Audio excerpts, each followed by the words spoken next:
By now, you've heard that the community of Bowness has had its boil water advisory lifted yesterday evening. Our water teams were able to be innovative and find a way to flow water to Bowness, making people's lives a little bit easier in that community. And that is much needed news. Now, I do need to stress this does not mean that things are back to normal. In fact, the feeder main is not fixed yet. It is still under repair.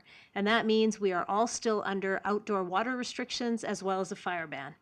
You and I need to keep up the good water saving practices that we have been using. Based on the work underway by crews, which you'll hear more about from Director Mackay, we expect the current water restrictions to remain in place through to and into next week.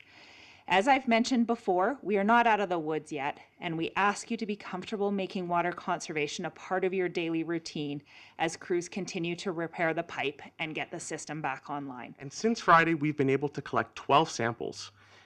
These samples were collected on Friday, on Saturday, on Sunday.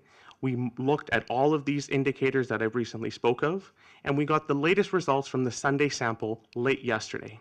Reviewing all of this information, all of these results, again, met or exceeded our standards. And we also learned that the water supply has been stable, as I said, since Friday.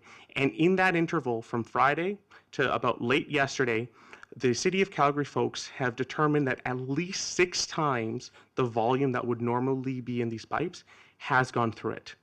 All this information together, AHS yesterday lifted that boil water advisory for the community of Bowness. So we are proceeding.